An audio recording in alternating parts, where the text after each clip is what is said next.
Hi, Shannon. Hi. We're gonna do, oh, you know what else? I could just also set it on. No, we can see her. Okay. Okay, we're getting you set up so we can see you. Alrighty. That'll work. I think so. I can give you the list. Yeah, that's Right? right. Good enough. That game last Can you too. see anybody? Man. She can see us through that. I can see everybody. Also down there. Okay, folks. You were ahead of Michelle. That's good football. football. Yeah, you were ahead of. I got it. Oh. I only shared, you want to share with everyone? Yeah, because because Dad will put it up. You won't, okay, Yeah. I don't do that. okay. Oh, you're right, sorry, I thought you did. Yeah. Nope. Now I know. So Emily.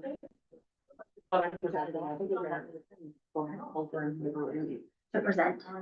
Oh, to put it on the screen. Okay. Who should that be? My computer's not gonna be the best to put on the screen because it's hooked up to the owl and stuff. Michelle. Michelle will be. Oh, I did, she said sure. Oh. You want more? Yeah. She's like, they'll put it on the screen. Okay, well, that's not towards the, I think that's towards the end. Does that sound right? Have to read it. Okay. Let's see, where are you? Yeah. We can take a break and figure Okay. out the thing. Okay, Yeah, folks, number 11. I am slowly gonna call us to order, so that's Michelle. Oh, but she's here. Okay, let's go ahead and get started. Welcome everyone to the Mosier Community School Board of Directors meeting. It's January 20th. It's Tuesday. It feels like Monday. Yeah. Perfect time. Let's do a round of introductions, please. I'm Emily Strands. Sam Watson. Maria Goodstefani. McKenna McKee. Marian Maru. Jen Lindley. Tiffany Stern. Baker. Liz Baker. Janet Baker. Thank Lisa you. Goddard. Thank you. And we do have Michelle Dawkins here as well. She just stepped out for a moment. Shannon, can you hear us okay? Yes, I can hear you just fine. Okay, perfect. Okay, let's look at the agenda and see if there's anything else that needs to be added to it or any changes that need to be made.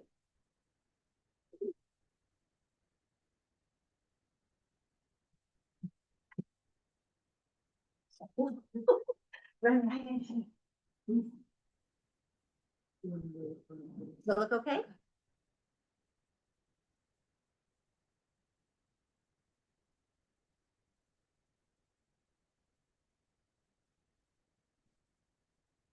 Could I get a motion to approve the agenda?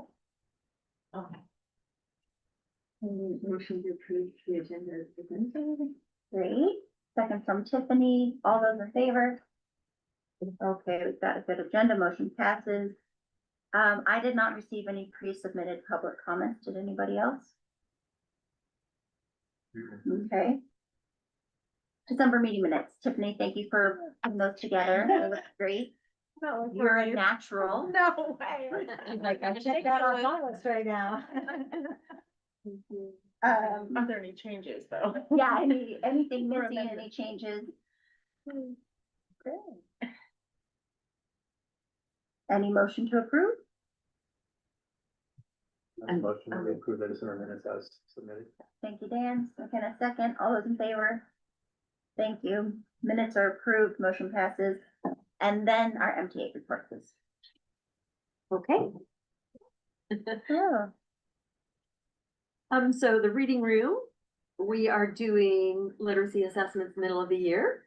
Which means we pull kids K-8 and hear them read and say all kinds of nonsense and regular words and stories to us.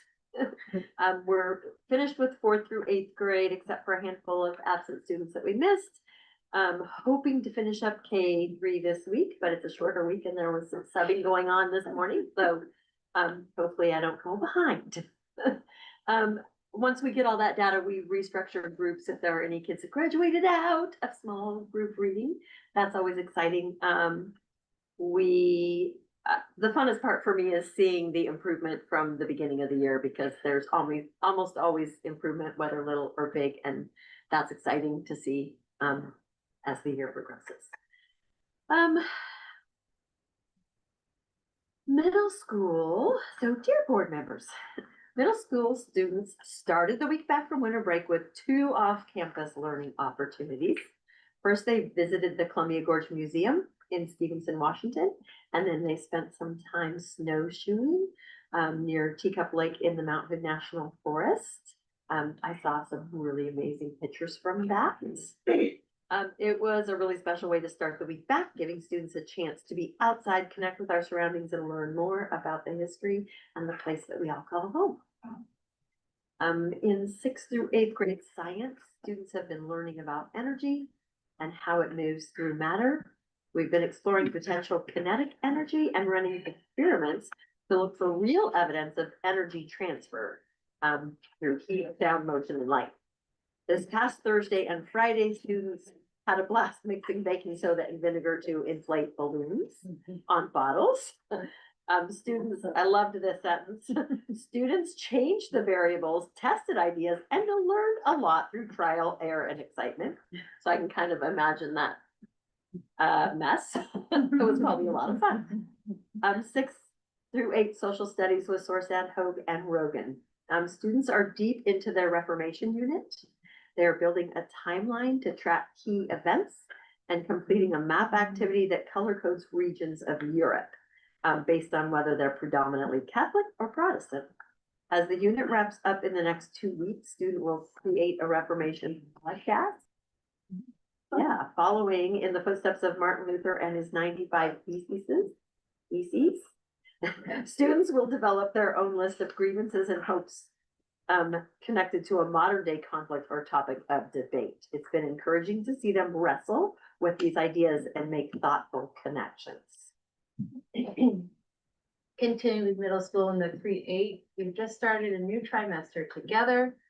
We kicked things off by building a community building activity of relay Pictionary and are now settling into watercolor. Students are creating watercolor bookmarks as they practice technique, patience, and creative expression, and enjoying the slower pace that comes with it. All around, it's been a really great beginning of our 2026 learning journey. It's been hands-on, thoughtful, and full of growth. Thank you for supporting the work that makes these kinds of classroom experiences possible. Cheers to 2026. In 2nd and 3rd, we started our beloved poetry unit, which will culminate with a poetry cafe in February. We will learn about different elements of poetry, different types of poetry, along with writing our own and memorizing others.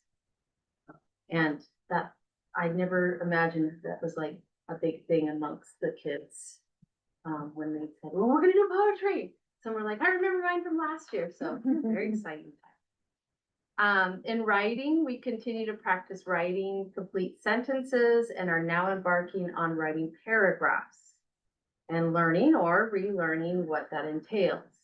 We have also been editing stories that we have written. Kind of was a stressor when we think about state testing and the need to write paragraphs. So it's like, ugh. But the kids will do fine. I know they will.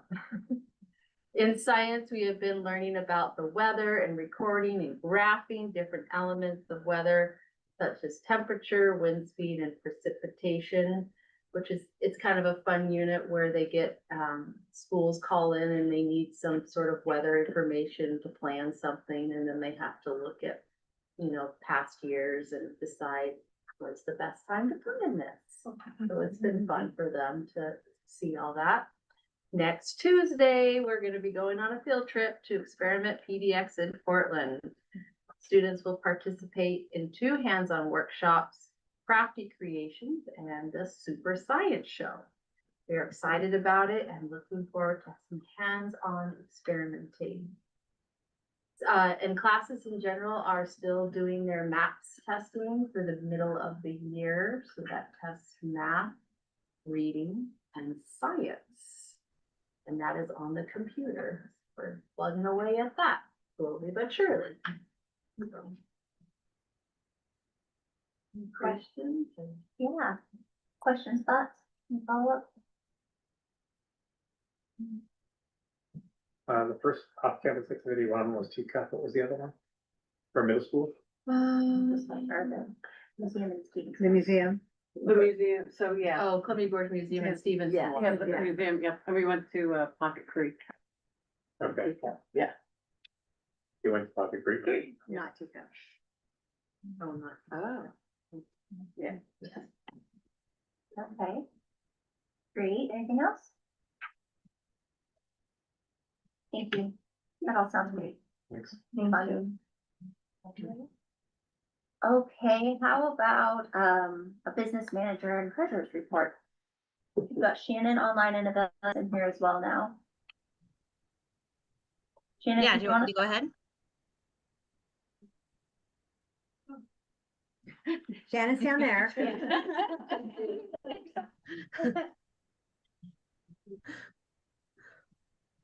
Shannon, do you wanna kick it off? Yes, I will. Okay, so recently completed financial projects. The revenue from the state school funds will be moving from a physical check to an electronic payment, cutting down in processing time and to make sure there's funds available when we run payroll. Our open financial projects, audit 24-25 audit is underway. The firm assures it will be completed, but it has not been completed by 12/31. We applied for an extension, but were denied by the state. We are continuing to push the progress forward. The audit is currently in review.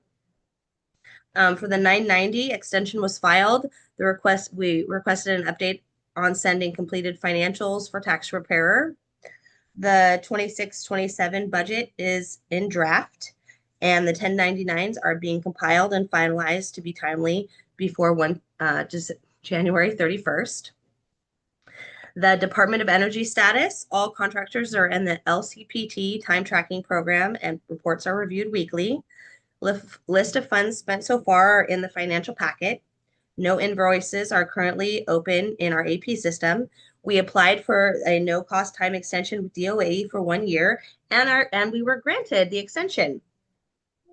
Not So one now year. we're getting the contractors approved for window and installation contractors. And we have received almost half the funding from that grant so far at $399,680.85.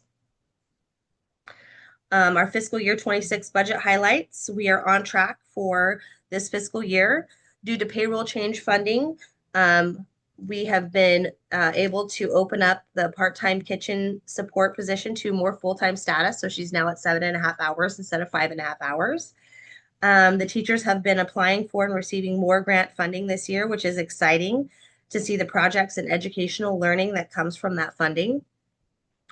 Preschool's fees are a little lower than anticipated. We are continuing to encourage additional enrollment in this area. Expense accounts that are currently over budget for this year are contract services,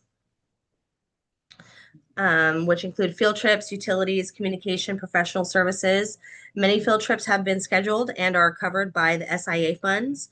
Also, following changes in utilities with the HVAC projection completion coming to a close in 23-24, audit fees are also included this year since the project was delayed. Supplies, this is continuing to come out more in line with the budget as time goes on. Budget is spent more at the beginning and at the end of the fiscal year. Other projects such as dues and fees and insurance is paid ahead of time, so this will correct with time. Expense accounts that are under budget, payroll, capital outlays, and transfers, and student counts are strong and significantly more than last year, and this will result in positive ADM correction in the future. Any questions? I was just looking through it. This is Dan. It was hard for me to tell, but are food services part of that contract services that's higher than we anticipated? Or is that in budget? Let me see what you're looking at. That one, the preschool funding, just wondering how we feel we're gonna be on that, and, I know we're looking for more, but is that still, a tenable thing? And then the only other thing was, it looked like there was an increase in our reserve account of about 250,000. It goes up and down throughout the year. I'm wondering, is that just a a deposit from the state or a The federal? reserve account, what's happening is we pay out something for DOE and when we Okay. get paid, we pop it back in. Just like for building projects, if we paid, like we just paid out like almost $40,000 Mhm. for the new music room. So we paid that out of our general account and then we pulled it out of the building. So what happens is then we pull it out of the building fund and then we replace it when we get it. Well, actually, we pulled it out of the building fund Okay. to pay ourselves Mhm. for the music room. So we took it out of the building fund and the LGIP. Okay. And I would say, one of the things that Veronica's talked about is now that we're kind of on a better traction is to start doing a spreadsheet so that we can clearly see like utilities and Right. see that, because while our electric bill has gone way up, like it was $5,900 last month. Mhm. Of course, we had people from Devco that came in. He's like, and you were on the emergency electric heat. So he turned that off, and so hopefully that's gonna bring it back down. But we also wanna look at, we were also spending about $1,800 every 2 weeks for oil. Mhm. You know, and so while it seems like a lot, it probably isn't as much as, I think it's just the cost of heating this building, so. But she wants to put it out so that we can start comparing, like where we are for like utilities that we see, the water, the cost of water, the cost of heat, the electricity, the cost of the phone, all of that. I have to say, like, Dawn reviews all of those, like the utility bills, and if she sees anything, she's on the phone asking what's going on here, and so we're garbage the same way, so. That's great. But we do want to pull that in a spreadsheet, so it's super clear for everybody where we're. That's helpful. That sounds great. Thank you. For other questions?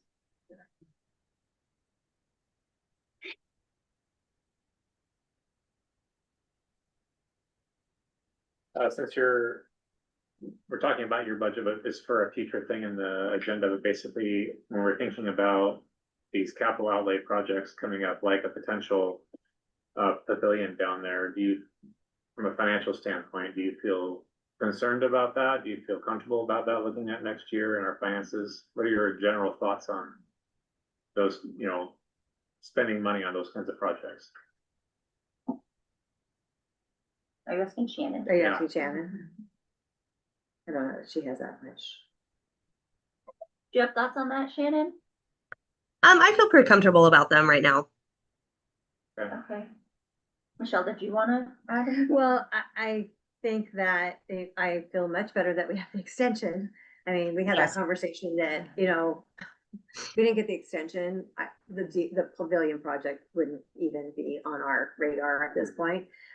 We're still waiting, there's still a lot of work to do to make it feasible as far as pulling DOE money out of that. Mhm. I don't know what a NEPA report is. NEPA report is, but evidently we have to have that, and whether or not we can get that in that timeline. It's a little concerning, so, but, I did talk to Christian, I emailed Christian about the window and the insulation because we have to have the contractors approved. And, because we want to get going on that, and I need to clarify his answer because like, I think we'll have that approved by March. Well, we're hoping to tell the people to go for it so they can do it during spring break. So, I guess what I need to clarify is, does he think there'll be a problem approving the contractors? Right. Because I don't know what that process is. As someone who litigates NEPA a lot, I would say this is a very low risk Okay. structure. You are not, you are building on an already disturbed location. There's no endangered species involved. There's no water sources involved. Like NEPA is meant to, there's no cultural resources, meant to protect all of these sorts of things, and requires a hard look at any impacts to the environment. If there may be impacts to the environment, there's a threshold question here about whether you could probably, like, without offering legal advice, but there's 2 tiers of NEPA. There's EIS and EA, and the EAs are a pretty cursory document, and especially under this administration are supposed to be very cursory, and are really just looking at the environment. So I don't know, the question more is, can we find a contractor that does NEPA reviews, who is that person, and then does that person have availability, because they're probably being asked to do all sorts of projects, but my guess is actual NEPA review of this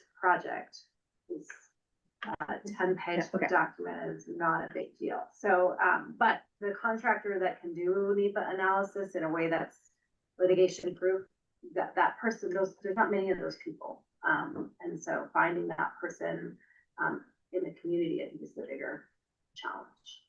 Was that Julia? Yes. Yeah. Yes. Thank you so much. That was actually super helpful information. I appreciate that. So Okay, I would be scared, but not for the reasons you might think. Or finding the person, less the environmental review. Okay. Like if you were disturbing ground that behind the building in the Oaks, I would say a different story. But here we are talking about replacing the solar panel zone that already has solar panels. Yeah. You know, with another structure, and you're losing lawn.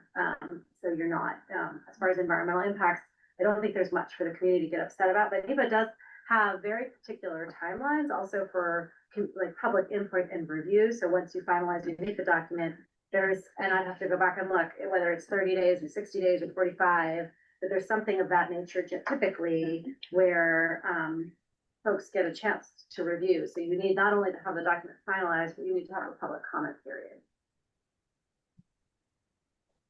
And all of this has to happen before, because our extension wasn't for a year, it was from a year from the end of the other contract, so our extension is only through September 30th of 2026.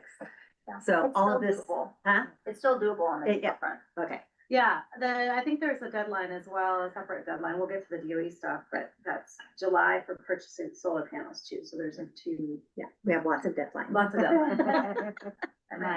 Anything else on the finance? Did you want to add anything? No, not right now. I'm just writing some needs for us to be able to try to get reports or get more information. And we've got, just a reminder to everyone, we have next Monday. It's a 4-day. Next Monday's a 4-day. And the following then week is next- and then the next Monday, because we like to meet on Mondays. Yeah. So February Second. 2nd, Yeah. we have, thank you. Yeah. February 2nd, we have a deep dive into the finances. And Veronica she's gonna join us online for that, so. That's awesome. Is it starting at 5 or 5:30? Because I split. There's two different ones, yeah. So on the 2nd, it's starting at 5, and then on the 26th, when we do the 4-day, it's starting at 5:30. I have that. Yeah, I have court dates on both days, but I think we'll be wrapped by 5, so I can be here by 5:30. They're in the Okay. house. Yeah, that's just the flag is that, I'm a little just constrained by, court date schedule things out of my control. And we can shift to 5:30 for the second one too, if that's helpful. It is for me. I can also join from my car, if, like driving from the Dalles. Yeah, 5:30 is fine for me if it's, I mean, How about Julia Veronica? could make it. I don't know that half hour's gonna make that much difference to her, so. Okay. She might have her kids in bed by then, so that. Okay. Because it'll be 7:30 for her. so. But it's magical. you know, it's also gonna be 24. She told me today it was -5, and tomorrow's supposed to be -24 degrees. Wow. And that's why I do not live in Michigan or Wisconsin. Or Wisconsin. Like, ugh. Okay, so February 2nd, we'll likely shift to 5:30. 5:30. Follow up via email on that one. And that sounds fine with me as well. Okay, good. And anything we need to do prior in preparation, like besides gather any questions or like should we email them or? I think so. I think if people like, I'm noticing for myself, it's hard for me to articulate questions because I just need like the most basic support. But if you are able to articulate questions, then I think it'd be great if we can get them to Shannon and Veronica ahead of time. Yeah, we would love to have your questions beforehand so that we can make sure we have all the information that you guys need. Yeah. Okay, so Can I say on the 4-day school week one, and Michelle, feel free to chime in, there are a few documents that are available, proposed schedule, there may be a, proposed number of hours, date, like drop off, pickup schedule, things like that. The typical day. I started a frequently an FAQ. Right, And we can talk about that later, but I have some of the questions, but if you had some more, then I can just add that to, and it's just a FAQ document that we can put on the website. So that when people do have questions, we can, That's great. yeah, they can just say, I tried to get like the questions that, Let's try, I'm If so it's- sorry to interrupt Yeah. and to be Yeah. obnoxious, but I kind of want to stick to the agenda Yeah, topics yeah. a little bit, just so Yeah. we don't confuse folks. If Yeah. there Okay. is anybody Yeah. trying to track. So close out of the business manager treasurer's report. We'll see you all on February 2nd to talk about that. If you have questions, you can email them to me and I can compile them all and get them to Veronica and Shannon ahead of time. And then, I thought maybe Brent said he was maybe gonna join us, but he wasn't, we didn't close that loop. So on the DOE project update, I know he's super swamped this week. okay, So I so we would, don't need to, we're not gonna expect. you guys him. could send a text if you guys want. well, I but- can, I mean, I can pretty much answer most Okay. of this, so. Okay, let's do So an update. we were granted the extension update. You already saw what we were on the budget. We're about halfway through there. The solar pavilion, I cannot answer too much of that, other than, I think they're wanting, I don't know what it means, board consider. I think now that we have the extension, I think Brent's wanting kind of the go-ahead to start moving on this. And so that would be an action item that you guys need to talk about. And then, the HVAC, we brought in Devco because we're kind of done with Piper at this point. And so he was, Destin came on last Friday. Unfortunately, Mitch was not here, because, a ladder at his house, and so he was not able to be here. But, Destin came, he's very quiet, but he's very thoughtful and very quiet. And so he looked around, he spent quite a bit of time. He is going to look into, they still feel like the balancing is out. Mitch did find that most of our vents were either duct tape shut or shut, which was what was causing that thing to work so hard. It still is working very hard. So in the morning, we turn it on, and in the evening, we turn it off. Destin's gonna make it so we don't have to do that manually anymore. He's just learning the system. I think that's gonna be a good, he'll be a local person that we can call, because he's from Devco, is that what it is? Yeah, Devco. He'll be a local person that we can call. He's going to, I think once he gets up with Mitch, between the two of them, they'll be able to figure out a lot of it. As you can feel, like the temperatures, everything, like the temperature up and down is quite pleasant. The biggest thing is just the noise from that machine, and it does feel like it's a jet engine about ready to take off, but it's, and so we're just trying to figure that out. And a lot of it is for air handling, so we're trying to, and Dustin felt like we could say, hey, it comes on at 8 o'clock in the morning and it shuts off at 2 o'clock in the afternoon. That way our neighbors don't have to hear it all day long, and that's our goal for that. Have you heard anything else from the neighbors? I haven't. I think Daphne had a phone call about 2 months ago, and that's when I started, like, either Mitch and I, or one of us is shutting it on or turning it off. He usually turns it on every morning, and I turn it off in the evenings. So. And that, we shouldn't have to do that. Insulation and window, we've reached out to both of those, because we've already approved that. The window people, they're ready to go. The hope is that they could do the windows during spring break. I believe that would be the same for insulation, so, we'll see how that goes. So. And I do not know the anticipated cost of Okay. that. No idea. The window installation. Well, we have those costs. Yeah, because we've already approved those. It was like, Yeah, I can't remember. but- 58 and 30 something. Yeah, Sounds maybe right. Yeah, we Yeah. approved that a while ago. Yeah. But I don't. I can tell, yeah, we approved that in, one of them we did in October and the other one we did in November, I think, so. But those have not been pulled from the DOE grant, so when we're thinking about how much funding. Oh, you're right, they have, yeah. We just have to deduct. But they're budgeted, like they're already budgeted in the grant, and so they are at budget, if not a little bit under budget of the Right, DOE. but we didn't budget a solar rack, for example, so I'm just trying No. to figure out where we're at. So, yeah, but the weird thing is, like, for solar, it's like over $500 that we have, $500,000 that we have budgeted for solar, so. So it could potentially absorb the rack. The panels are as cheap as they've ever been right now. Okay. That's all I know about the DOE bid. Are there any action items for tonight? Yeah, well, yeah, I think that if you guys It just says board consideration of the pavilion construction. I would want it, but without knowing like a solid number from them, I can't be like, yeah, even though I want it, I mean, I wanna say yes, but I feel like that's irresponsible to not So a last solid number. I would try calling him. I'm doing it right now. last we talked to DOE, Brent was gonna start thinking about the NEPA and also start thinking about the, you also need to work with the state historic preservation office. They have a process to go through, and that might actually be the slower one. So Brent was going to reach out to them and see if we could get somebody to work with. And that didn't seem as bad because we're not actually on the historic registry. This, Yeah, hey, there's just process. do you have a that we moment? go through Regardless. I'm gonna put you on speaker. You're in the board meeting. They just have a question about the pavilion. Hold on. All right. Hello, everyone. So, because on here it says board consideration of, do you need an action item for us for the pavilion? Yes.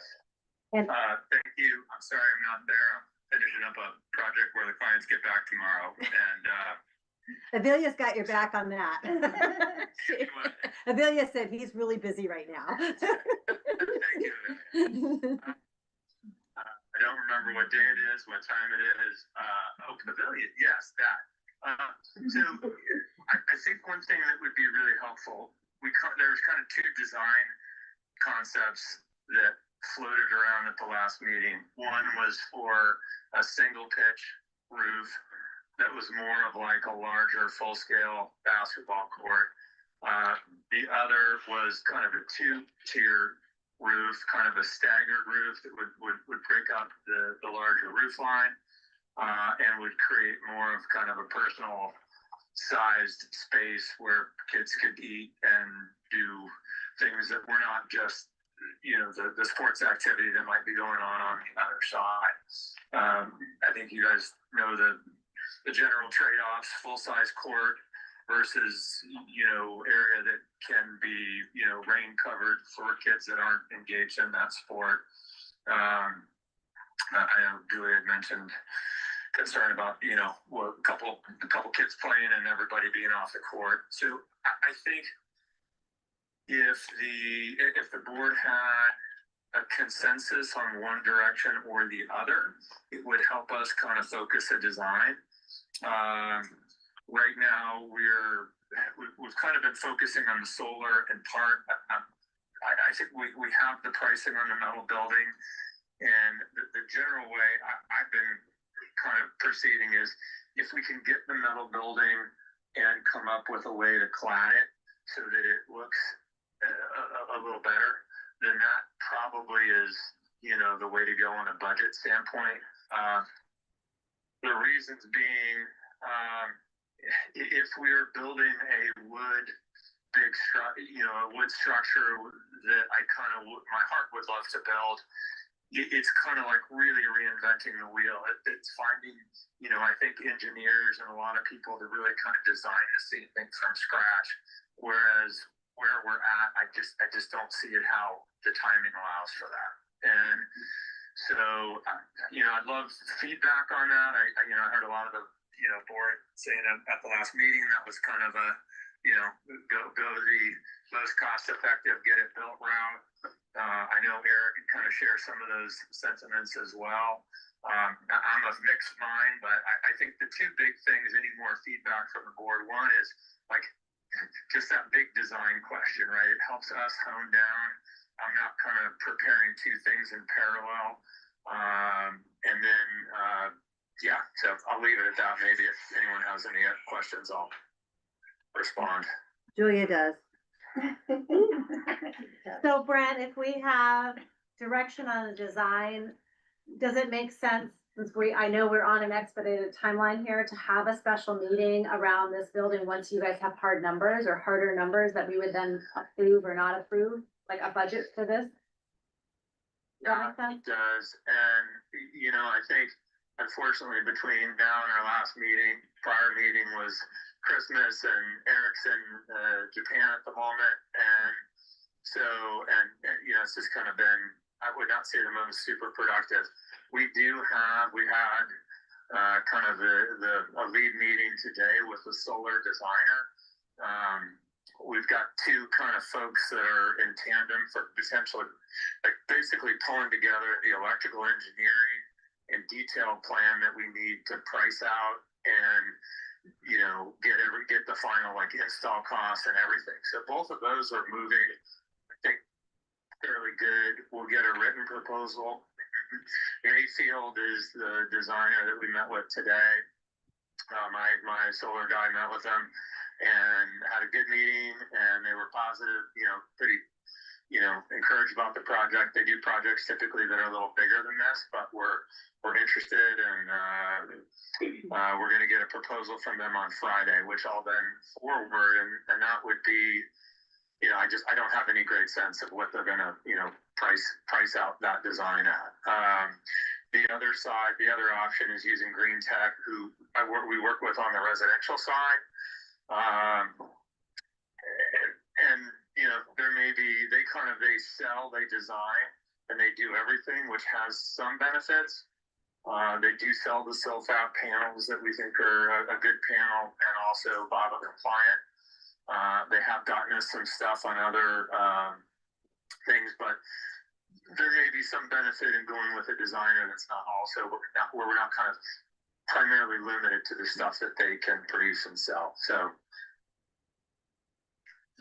from us, you need us to tell you what design we're leaning towards as a board, and that can solidify down your ability to get bids or estimates on the project. Correct.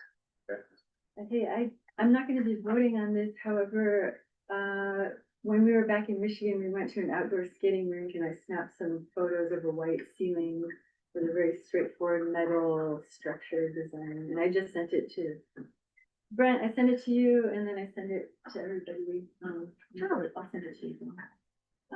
It's just to give an idea of what it looks like to be under a white. Nice. Okay, that's helpful. And I wish we had ice skating rinks. Yes. Okay, well, I have a comment. yeah. Just from a design perspective and use of the building, I'd rather have it be all one height, and then you can use it for whatever you want. And if people want to cordon off an area not to be doing sports, they can do that, but you can't ever make the building taller. So if they're gonna play soccer at some point, it's nice to have a whole height everywhere rather than having, and I think it'd be cheaper than having a building that has a split roof. Like one solid roof in the long run seems to me to be a cheaper approach. Okay. Seeing some nods on that. What other thoughts do folks have? I like the two-tiered design, but I could be talked out of it. But one of the things I like about it is instead of creating one space, you have kind of two separate spaces that are just sort of naturally created. And it feels to me like if you had a teacher wanting to use that space, or you had tables and you wanted to be able to eat outside, you could have a ton of activity like basketball happening on half of it. And then I think Brent referred to it as like a more human scale. I'd be curious about the cost difference, like if that's a big factor, but it seems like also ceiling height for basketball is a big deal, but not that big a deal for soccer. Like you could still use the floor is all. I think, the solar modeling will be really important. Just to make sure that throughout the year that there's an understanding of where the light's gonna hit, for teachers, if they are teaching, if there is a split roof and the sun comes, anyways. Yeah. But sun modeling is really easy to do now, so. My personal thoughts on just having one single height of roof is we can, what you put underneath, and then you can always put shades, you can always craft an area for it to feel split and to feel aside from. I just think overall too, like the water management, snow management on the split roof, like there's lots of things that come along with that, that when it's a one elevation, it makes it simpler and cheaper. If the gutter company or whatever we're using has to make a split system that dumps into the other system, that's gonna cost more money. If we have to figure out how to deal with the snow build up on one side, unless it's sloped separately away from each other, then you've got snow coming in. And, you know, it just creates more issues, rain coming in when it's raining from that side versus just a flat cover that just protects from the elements. Brent, I think it. what are your reactions to that? I think Dan is probably right that having two structures probably would add cost as opposed to one.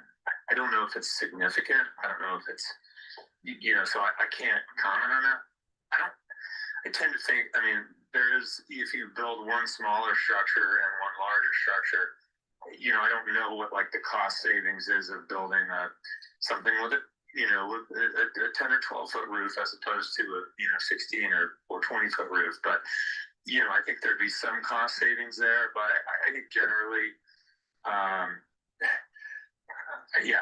don't have a great sense. I can certainly get that price, and the metal building company was pretty quick in getting numbers, and they followed up with me, and they've seemed pretty darn responsive. So I think if it's just a cost thing, then no, if someone has, I don't have a strong feeling. I think if I was looking at it totally personally, I kind of tend to like those smaller spaces that feel a little more human size, especially for, some of the kids that may not be totally comfortable in kind of like that sports, setting with, very high ceilings. It is a little bit, but I'm not sure it feels radically different than the gym, right? The gym has 16+ foot ceilings. So I think if there were, a big consensus one way or the other on the board, I'd probably be okay either way. If it was,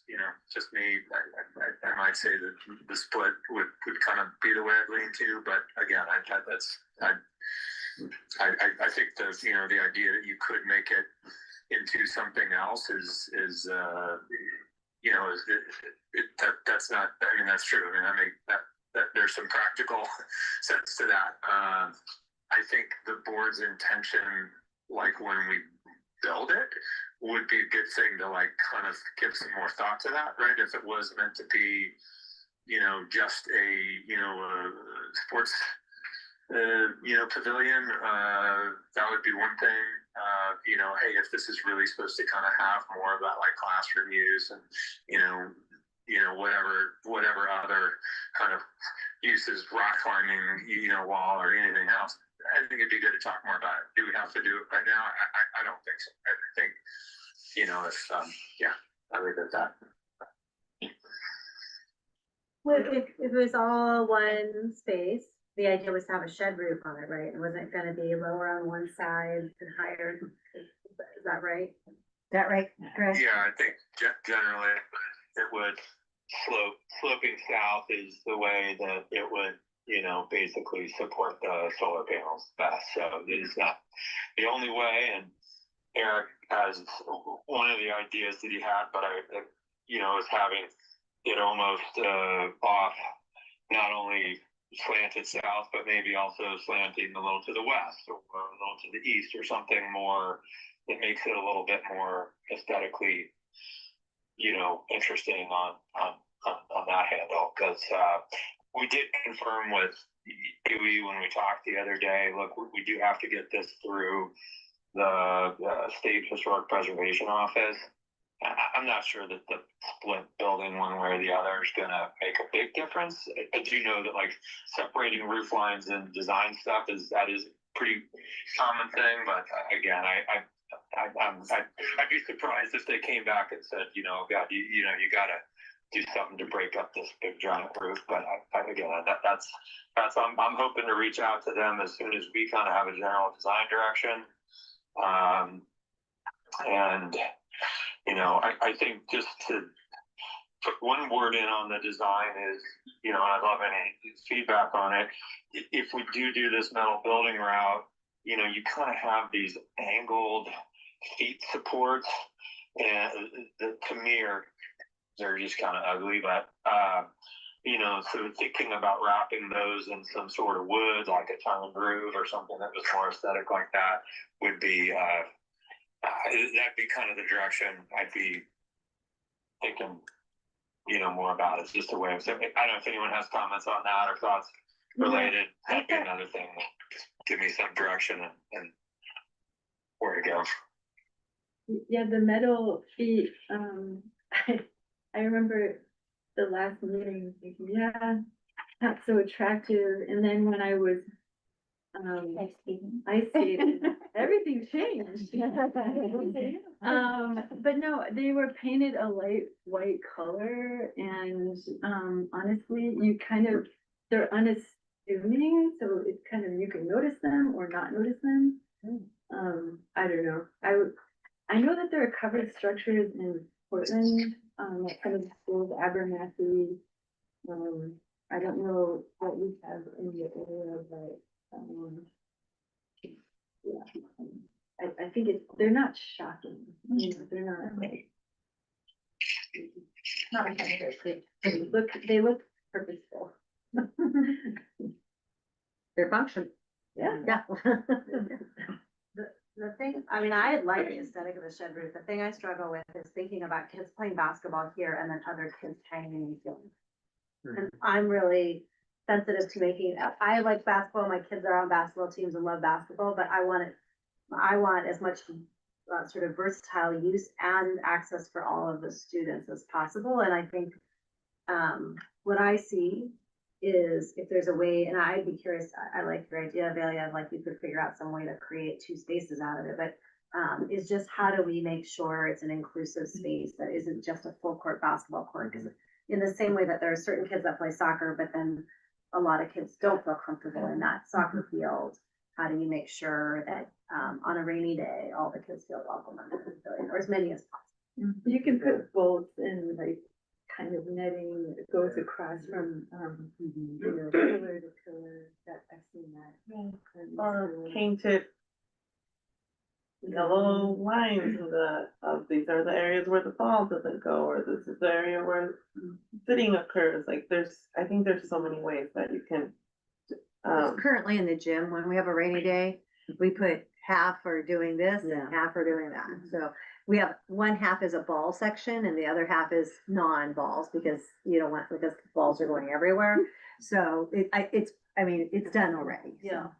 Yeah. They have a tension net system, there's been a lot of like big court buildings, there's one other. Is that what you were saying? Yeah. Tension, yeah. It stops anything from Yeah, coming it's over. also safety, which is nice, you know, because if their kids just sitting down and you've got other kids. Oh, yeah. getting involved. That would be great. So Then you it's could a also. safety measure.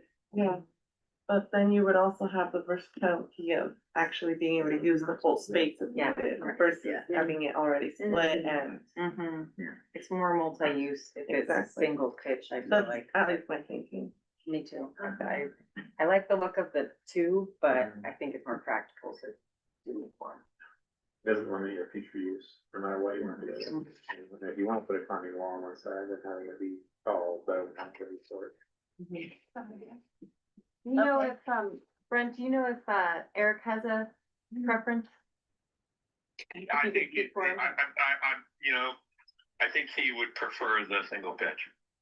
I'm not sure I've asked him that quite like that, but I know that was, you know, the general kind of like that ability to,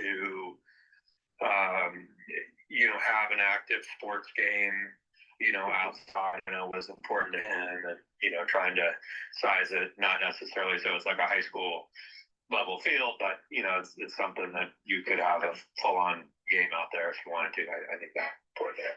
I will say that even the little hoop that you have in the middle school right now is getting used over the weekend, like when I drive. I know. Yeah, which is great. Yeah, I think as far as community benefit, so that's really nice. In terms of like an emergency response staging area, like, do you have any thoughts on like? I don't think it makes a difference for the roof, but Cover having a space that's out of the weather is nice, but. You know, Single pitch is probably gonna give us more solar panels, probably give us more options. And. Less maintenance. And, so I think Cost was already a factor. Do you all feel comfortable asking Brent to move forward to get firm prices or firmer estimates on the single roof? Yeah, we vote. I Do we need to Yeah, vote? that's like the- Any more discussion before that? Yeah. She said she could be persuaded. It's not so, I'm not gonna follow my sword over this one. I mean, I will be out there playing full court basketball. For the children that don't wanna play, but I'm down for a full court. Like Tuesdays, Yeah. you don't get to play basketball. Okay, sure. I'll make the motion that we, direct Brent to find out, some costs, and bids on the single slope roof. Second. Second from Tiff, all those in favor? And Marie's refused? Mhm. Abstained. Okay. Brent, did you hear that? It is. Okay, awesome. Is there anything else that you need from us tonight? I think the only other thing just to weigh in for at all is if, I mean, do folks think, that if given a, I guess some reasonable price, which I don't know what that is, does it make sense to look at some of the more cladding or other things that kind of add some aesthetic softness and character to it short of the metal building? I mean, again, that's not I just can't tell you what the price is. I can't, I did talk to one kind of more commercial contractor about it. They're, they have got some potential interest. They're local. But, we need kind of the design to lead. And so I think if you guys said, hey, yeah, we have some interest in that, then it's probably worth moving forward. Eric can, help refine a design. I've got some ideas that I'm sending to him on that, just kind of structurally how it could work. But I guess I'd love any feedback or folks are like, hey, let's, metal, we're fine with that. And, Is that, Brent, is that something that always be added later if we wanted to? say that one more time, Dan. That cladding, could it always be added at some point later if we wanted to? Is the cladding something you can do at a later point? Is that what you're saying? Yes. Yeah, I mean, I think totally. I mean, I think, yeah, I mean, I think the thing I mean, it totally could be. Maybe we wait on that. Yeah. Yeah, maybe let's wait. It would always be cheaper to do it at the beginning, when you first do it. You would have wished you had done it a year before, especially, so when we had funding. So it's always good to get a quote based on what you want it to be, and then it's easy to slice or postpone or say phase 2. But at least then we can have a vision of the end goal. Uh-huh. Maybe if it's not too much time consuming, it might be good to look into it, and if it's taking too much time, maybe focus energy on what's being approved. You hear that, Brent? Yeah, I don't think, I mean, I don't think it's a massive amount of time and it doesn't cost you anything, but I think, that's, I guess it's hard to say no or yes to something without seeing it. And that's kind of, I guess, what's gone through my mind. And I do,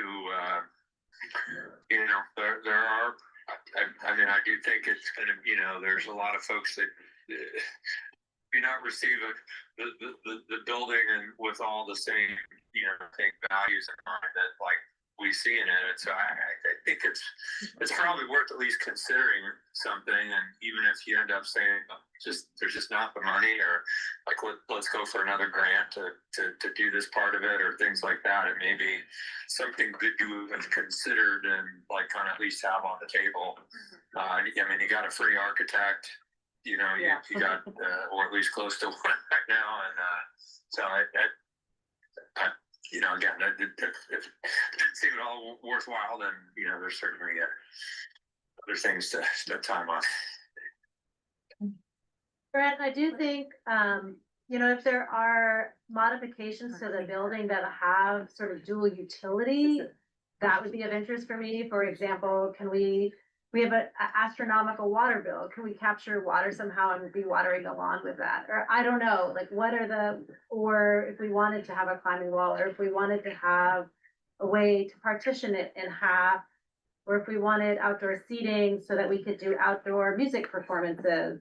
That could somehow, I just don't know what the world of possibilities is for these sorts of spaces to make them multi-purpose.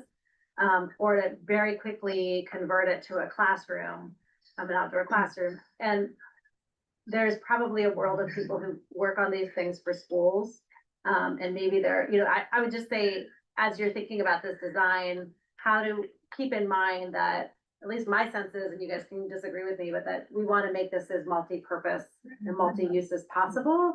And so to keep a lot of those options open, like, does that mean there are, there's a wall on one side, or there's, so we can attach things or have bleachers that pull down? I don't know. I'm just sort of daydreaming here, but, I imagine that there are, some possibilities that would just enhance kind of the number of things we could do with the space.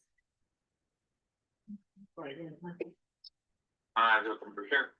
A lot of these buildings, the steel building is a frame, and then it's like a TI or a 10 infill where anything can really go inside of it. Like the frame of the building is intact and it's engineered to support a snow load above it, but then the inside is whatever you want to make of it, really. There's nothing between the wood up there, so as long as it's not pulling down the building or adding weight to it, as long as it's a standalone thing, then you can do whatever you want. Yeah, we like mount a ropes course in there, like, like start an aerial silks club. I like that. I mean, yeah, I mean, I just thinking about how to meet, there's such a variety of student interests and needs, and that the thing that I liked about the two is just trying to resist the just full court basketball, because there's so many things that we could be doing out there, but if we could set up a bunch of a tumbling gym on half of it that can be put away very quickly, it'd be great. Okay, so then maybe the answer to Brent's question that he was asking us is yes, if you can show us some designs and give us some costs of both the single sloped or single pitched roof structure, and then also a little bit fancier, making it look nice, softening it. Yeah, I think we can kind of walk and chew gum at the same time. I think having the single pitch, certainly, that clarifies things, that narrows what we need to be looking at. It gets us into design with the solar team, which is what we needed. And then, as other things come up, but I mean, I do think Dan's really right. Like that thing, you can do whatever you want inside of it, and keeping our eye on the ball timing wise is going to be really key. And I think we don't have to necessarily plan out everything, for it to kind of have that option down the road, and give it some more detailed thought. Okay, sounds good. Okay, anything else for Brent before we let him get back to work? Thank you, Brent. Thanks, Brent. Thanks for 27 minutes of your time. Bye, Brent. Okay. Anything else on DOE?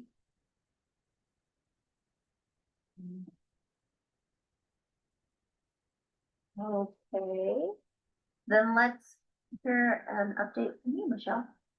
Okay, we are making progress on our strategic plan. We've shared it with teachers again, and I love that we basically said, this is not something one person can do. And so people have been going in and adding what they can do to help. And so I think that's really nice.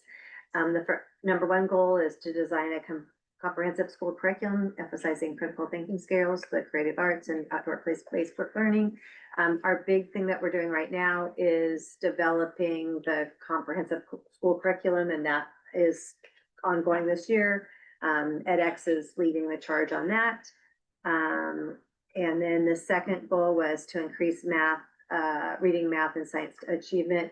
I think the nice thing is we will have next or in the next meeting, we'll have some data for you from our MAPS testing to see progress of like how they've been, and that's gonna help direct our teaching a little bit more and our planning on how, like, if kids are making progress, we'll be able to target kids that aren't making progress.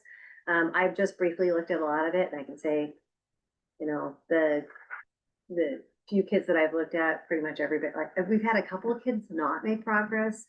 I think that's where Jen's work on the attendance, because I can tell you that all of those kids were probably identified as attendance issues. And so bringing that data together to figure out how we can support those students and get them on track. And then a school culture where everybody feels a sense of voice, love of learning, belonging and safety. We work on that all the time. We were talking about, you know, just the clubs having, like, we have OBOP going. So that is already ongoing as it is. Savannah with her amazing 50 kids that she supports for drama is crazy. And then Veronica and Shannon and Amelia and I coming together for the financial. So I think we're really well on that. And then Dawn and I are continuing, and Tiffany, and working on the facilities part of that. I think we had kind of set the be a hub for community engagement, connection, and lifelong learning kind of off, but I want to big shout out to McKenna for bringing in the smart reading program, because I think, like, we've seen some of those volunteers that come in and said, like, one of them goes into another classroom for math, and I love that the K1 teachers put out a, like, hey, I saw any that. more volunteers? You could Yeah. also volunteer during this I time. saw that. So they recognize getting those community members in the school is really helpful, and Also, Those the backpack volunteers love it. program. the backpack program, yeah. Give we need to put that. McKenna a shout out because Arthur sent out, you know, a newsletter this morning, and there was an article from the 74 million about you know, schools that are flipping the script on the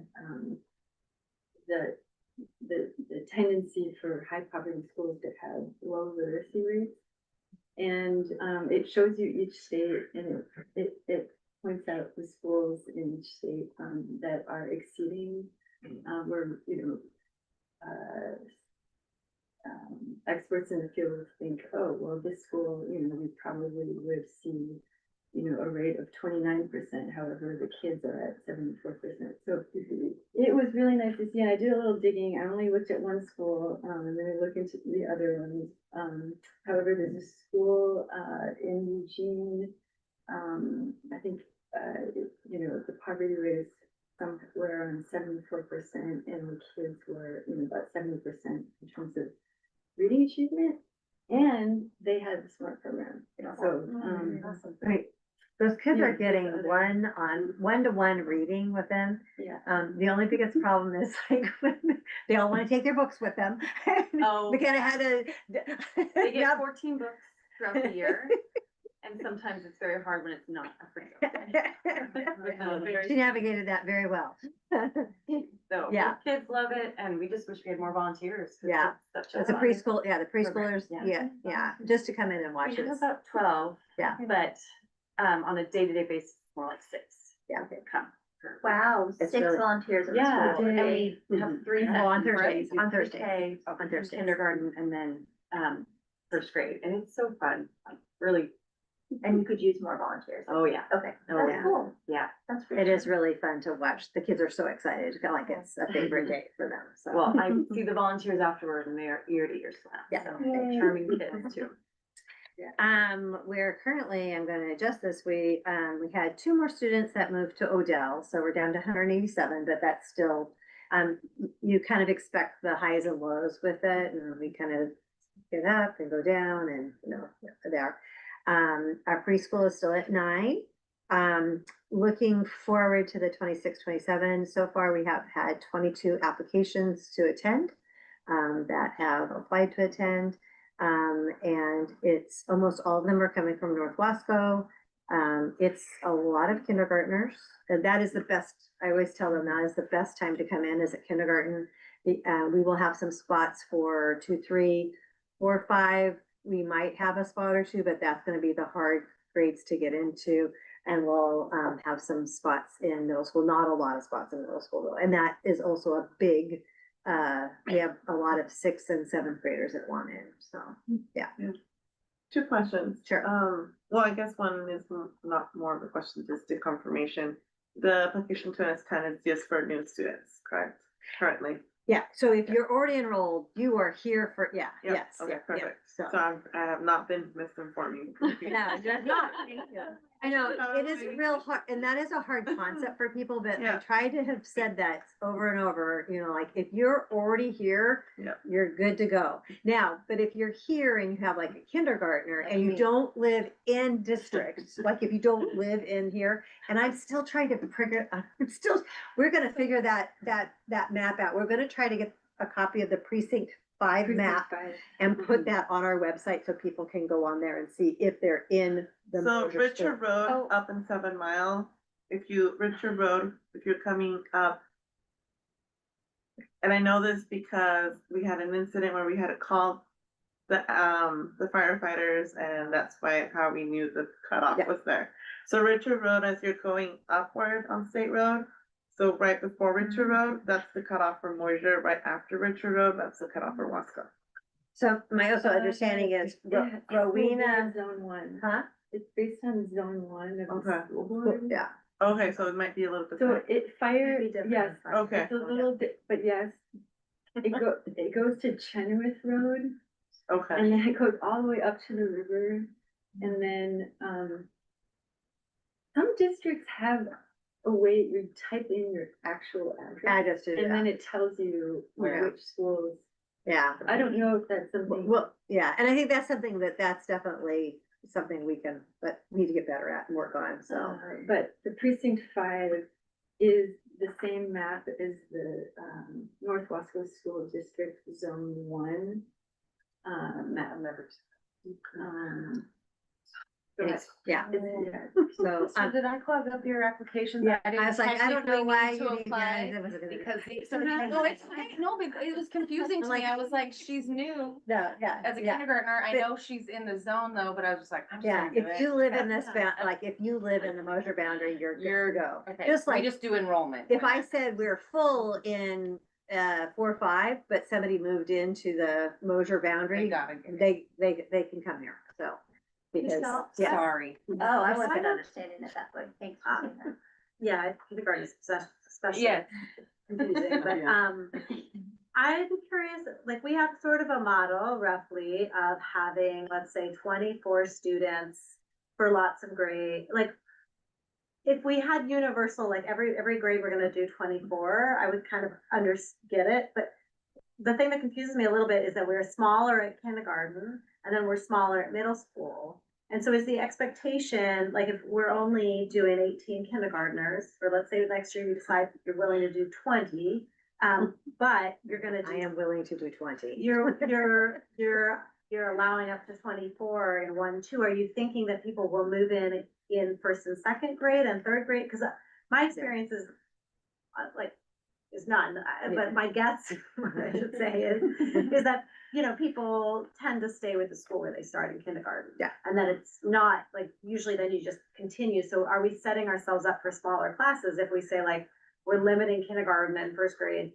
to 18 or 20, but then saying we can be 24 and 2, 3, or do we just think that there's like enough draw that people Right, will and- go to kindergarten somewhere else and first grade, and then come to Mosier? Yeah, I think that's definitely a conversation that we need to have is like, and I have, and we kind of briefly looked at numbers, that I think that in maybe the February meeting, we like to look at our current numbers and then you all set the limits of what you want in there. I would say for middle school, those rooms are pretty small for the larger size children. Do I think they can have 24 in their classrooms? I do, like currently they're at 21. I think that's a conversation that everybody has to have here. And I think maybe we talk a little bit to the teacher, like every teacher's gonna say, way too many kids in there. And I can tell you that if you go to Hood River, well, Hood River has lower because they also have an operational levy. So they're able, that is specifically to lower class sizes in K through 2. Like, that's why they went out for the levy. That's the purpose Our of the numbers levy. are higher than ours. Yeah, The Dow's is way higher. the Dow's is Class way size. higher, so. I mean, and I like small classes, Yeah. don't get me Yeah. wrong. It- I'm just curious about this model of only restricting at the bottom, because it seems like you feed from the bottom up, so. Yeah, I think this year we kind of stopped it. We have 20 kindergartners and we have 16 first graders, is my recollection. I think the goal is 20 kindergartners. Could it be 24 it could be 24 kindergartners. I think that that's just a bigger conversation. What happens is, I think we also have to look at the overall numbers and the beauty of multi-age as we get to dollar cost average those classrooms, like we get to average those classrooms out. Because I think there's a limit to our food services and where we're having lunch at. Because if I had my way, we'd have K3 all have lunch at the same time and 4 through 8 have lunch at the same time. We're more effective as far as servicing, because there's a lot of like serve and wait, but we have to, because that room is not big enough to put that many kids in there. I think it's just a bigger conversation. We're also have room for the gym is really tough to get PE in, but I think when we look at the 4 to 8 week, I have a way around that a little bit. So, and it has the conversation that we had about maybe not having PE every day. And I think that that's going to work out. So anyway, but yes. So that kind of goes into what Julia touched. Being a former teacher, and I understand the numbers, but burnout is true. In each year, there's more violent children that come into classrooms or more violent behaviors.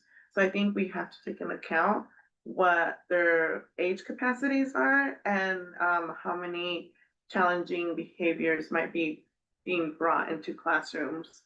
Because burnout is true, and I think also we have to think about, and it's something I would like to put in agenda sometime.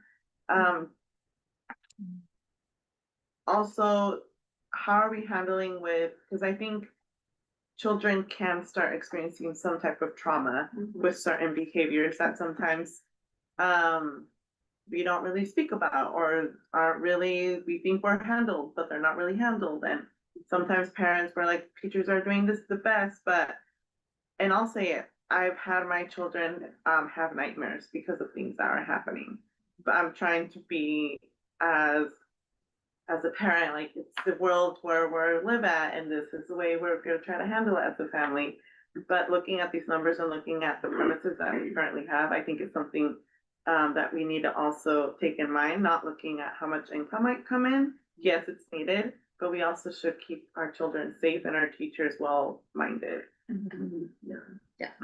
I'm gonna say, like, any of these classroom numbers, pretty much any teacher in anything would be like, these are low classroom numbers. And I have to say, like, the 4 or 5 have the highest.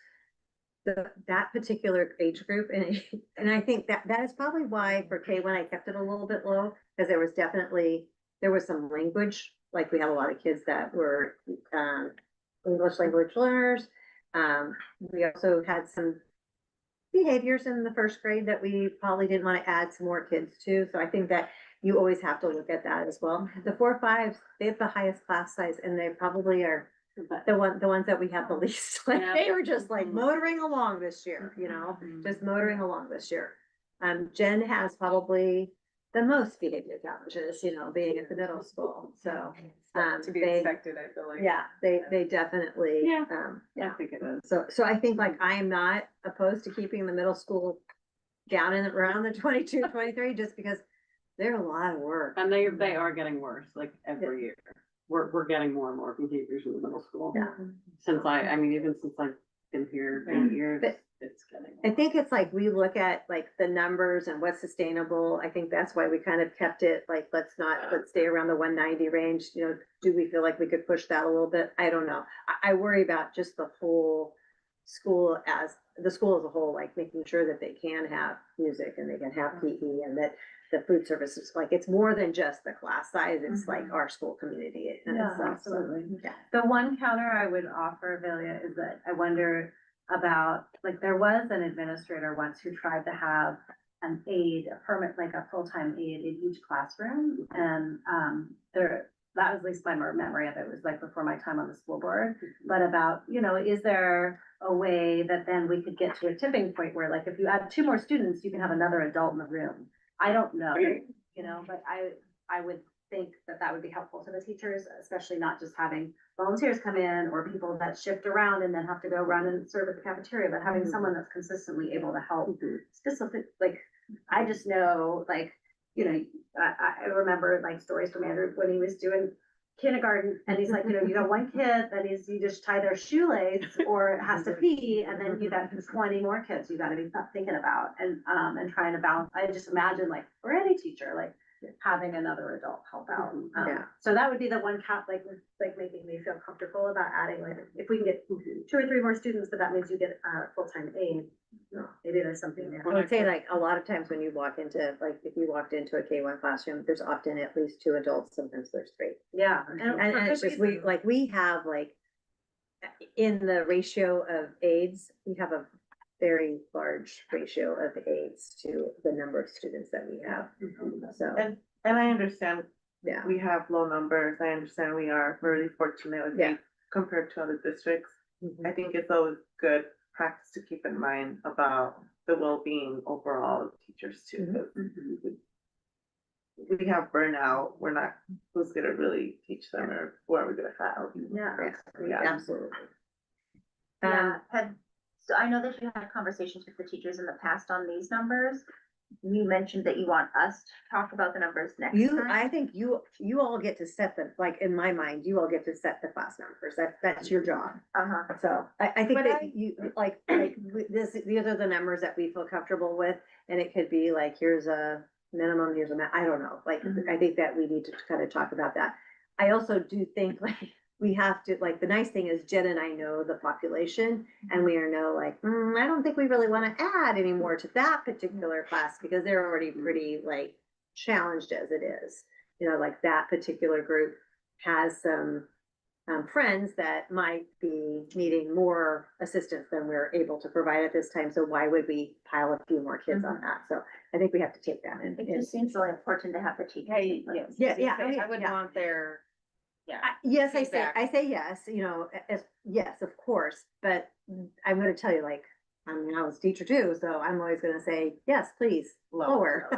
Like, that's gonna be, like, gonna be your numbers. Which is what a lot of parents would say too. Oh, yeah, Yeah. sure, yeah. And when I first worked here, K1, 2s and 3s had an EA in each of their classes, like all morning at least. Yeah, and I think that's had to change a little bit just because of kids that have an IEP or have a 504. We have to service those children and making sure. And again, like, if you have I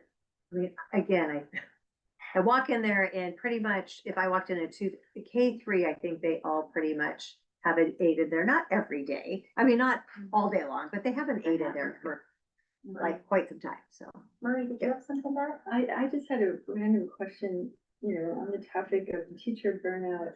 What's your sense, with colleagues maybe working in other districts of teacher attendance? And are there any red flags that maybe we have teachers who are absent because of, challenging?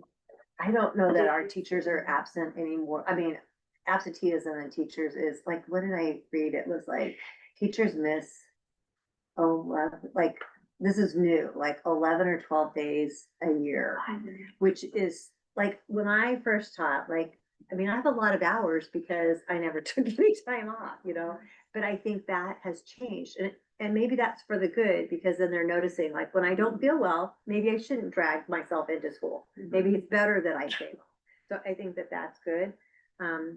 I would say, I think that teaching is hard, and is it getting any easier? Probably not. Like, you're right. I want to say, like, behaviors are definitely challenging.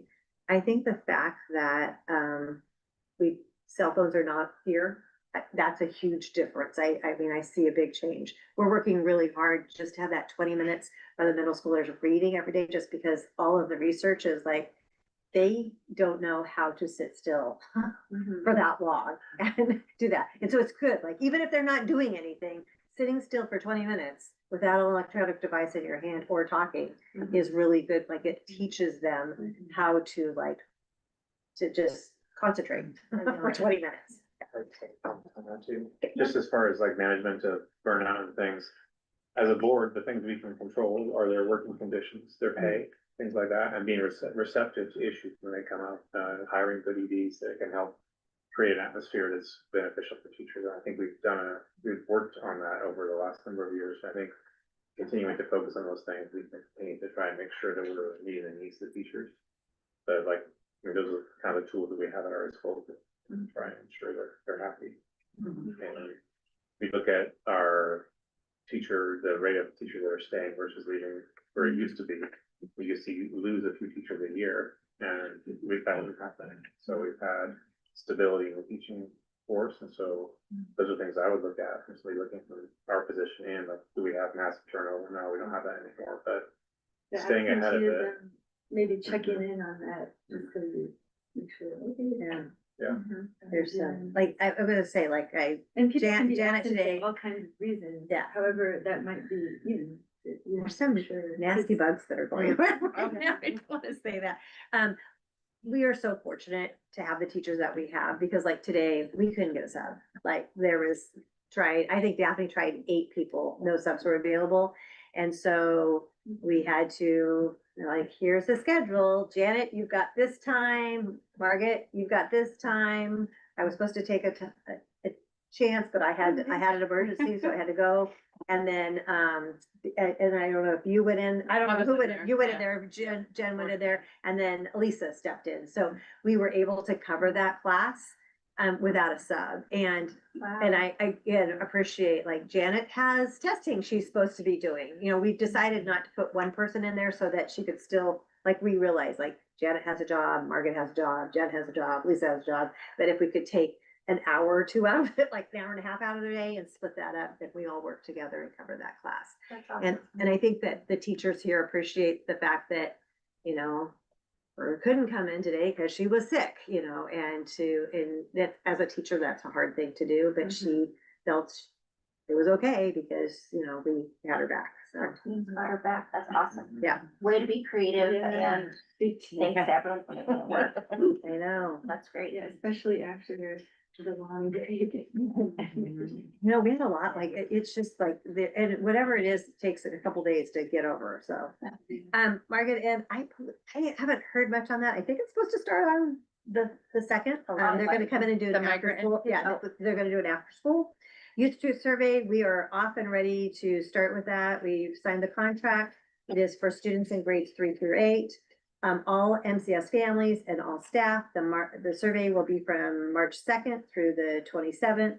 You will have the results that we will present at the April board meeting to you. This is a 3-year contract, so this is kind of the baseline. And then you'll get to see changes over the 3-year period. And are we doing that with D21? We are not. We decided to spend the extra $800 to have our own, because I think that we are really separate from D21. So, and we wouldn't have as much control over the question. Like, we had control over the questions that we're doing. We also have control. We have somebody that will meet with us and go over the results and let us know those things. The questions that we've chosen are school culture, and again, so they have their base questions, and then you can add on some things, but every time you add on, it adds on more time to the survey, so you don't want to make it too long a survey.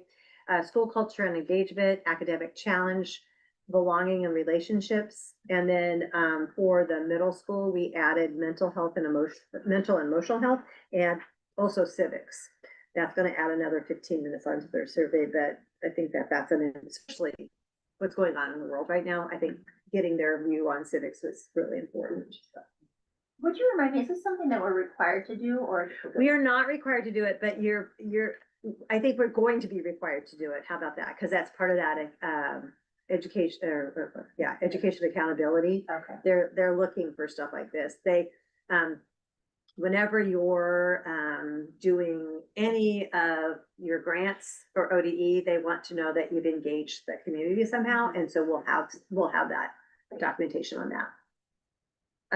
Education Accountability Act, I was scheduled to meet last week with, Ally Ivy and Dr. Brunel, but Ally had to cancel, so we're gonna try not this Friday, the following Friday. I just wanna see what they're using and what we can do. We have to, the good news is MAPS testing is one of the interim, assessments that they have chosen out of the 4. iReady is another one, so we currently use 2 out of 4 of those, so we're good to go. They do not use DIBELS testing. We will still continue to use DIBELS testing because we have to have a screener for dyslexia, and that is one of the screeners that the state approves. It's kind of funny to me. I assume they didn't approve it because it's not K through 8, it's only K through 6, so it was limited that way. Health curriculum's still on our mind. We'll get there. We do need to have a social science curriculum committee that we will probably form in the spring. The secrets program is something that the 4-5s are doing. Question on And that. those, yes, Is that a staff committee? yes, yeah, staff will be on that. So, and I think we'll also invite families, parents that would like to be on that. And if any board members want to be on that. So I want to tell you, like, the state of Oregon definitely limits, and I don't always think that they pick the best curriculum out there. The good news is we can always say, oh, we're going to do an independent adoption. So if you're not satisfied with the state is offering, we can go out, create our own, which I did a lot on our own. So there's that. But I would also, I think it's a good idea with the health curriculum that we include some parents on that, because that is the touchiest of all curriculum that we have. Okay, so both of those are gonna Yeah, yeah, have committees. That's part of what I was wondering. So, And social science, could you just, clarify which grade? Is it K through 8? yeah, for it's K for 8, yeah, K through 8. Health as well. Yep, health as well. Okay, but secrets is for. So the secrets program is, and you can tell me a little bit more about, so it's an outdoor program, but you also, that's what they use to go to. So, yeah, so the secrets is they've been doing the 4-5, since I've been here, doing I think it's a month of like different science with the kids. And then the guy who heads that up is the one that approached me and had a grant and it took the middle school students on that snowshoeing trip. They had the snowshoes and everything. And then just really quick, hopefully you don't mind. It was such a success, the snowshoeing. I asked Michelle about, could we maybe buy snowshoes for the school? Because it was much more inclusive of all kids instead of like the skiing or the snowboarding. And it was, the snow wasn't too deep, so some kids took them off, but I mean, we did lots of different activities and it was a lot of fun. The kids had a blast. It was kind of funny at first, so, well, you don't want to go, and then they did, so it was I know. scrambling, so. And it turned out to be amazing. That's great. Yeah. Can we fast forward to Yep. the rest of this? Yep, and so educational excellence was here, they did observation on Thursday and Friday, so they meet with teachers, they either observe or they model a lesson, then they do a reflection with the teachers. That is all confidential between them and the teacher, and it's kind of fun because when they go to do their goal setting or anything with the teachers, all next week the next 2 weeks are observation for teachers, and we're doing half of the teachers this year and then half next year. They often include something that Missy or Andrea has told them to work on. They're like, well, Missy said I need to work on this. And so that's really cool for them. And then we have an in-service on Friday, the 13th. And that they're going to use that time to continue so they're busy doing unit mapping with that. So they've prioritized their curriculum. They're trying to map out their year. So that's great. They'll have this year, but then they're going to want some more time to do the following year. Once they have that up and going, it'll make planning for them easier. The audit we've already talked about. I don't even, yeah. They even like, every day we ask them how it's going. Every day. No job postings at this time. We had a safety drill on January 14th. We did find out that the alarm does not sound, so they're working on that. They ordered a part, they being asked to fix that. So, but it did work enough to call the fire department. And so we did have fire department come because the drill was 10 minutes earlier than what they had scheduled. So That was fun. The next is a lockdown drill on Thursday, February 19th, and an evacuation. We met with a Deputy Reams who is working on the speed out in front of our I've noticed. school. Yeah, he caught like about 5 or 6 Yeah. people like the first day, so yeah. Wow. Yeah, good to know. Yeah, go slow, go 20. There's only 20. We have our monthly safety meeting. If you want to look at the notes, they're there. The projects that are completed, the music room is completed. It's lovely. I think we have a very happy music teacher. He's yeah, he's like, I didn't realize like how small that room was until It's huge compared to the I know, closet he yeah. was in. I want to say, like, with the larger room, we have had some kids that, some of our kids that struggle with being in a small space, they're able to actually go to music the whole entire time. So it's made an impact on students. That's great. Um, To see the building all the way up too. Huh? The light coming out Yeah. of the building. Yeah, it's lovely. And the What rest is room the you've been able plan to for the navigate? Yeah. So much. Yeah, it hasn't been a problem. So, What's the plan for the old music room? it's going back to being PE storage, and then Cooper will probably move his office in there right now. So, we also have, installed some acoustic tiles in there. It seems to have made a difference in the gym. They're not very expensive. We're probably gonna add some more and add some, because Nathan said to add some on that very front part of the bleachers that go down, because he was explaining to me how sound bounces and all that. In progress right now, we have the new screen, although it's not operational. It's a motorized screen that is installed and still waiting on the projector. The people we've been working with have been a little bit on the slow side, so lots of emails, and we're still working on it. So Can't be. Dawn says, give them to me. She'll take care of them for me. We do have some bids on this, but so if you read the report from the ODE, one of the big things was our asbestos. And so we have 2 bids and 1 denial. The 2 bids, as you can see, one is 109,000, and that is for getting rid of the boiler and all of piping. And the other one is 183,000. So, and then one was a decline, and then we have 1 more bid coming in.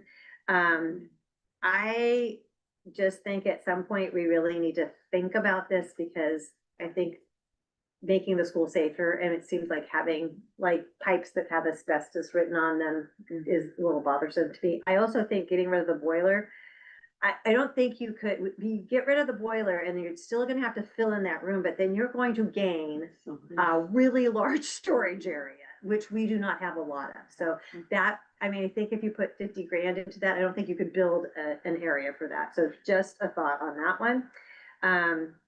Yes. Is there any reason like you can see when you look at those bids, why such a stark like difference of price? Yeah, so one of them has one way they do it and one has the other. And so, yeah.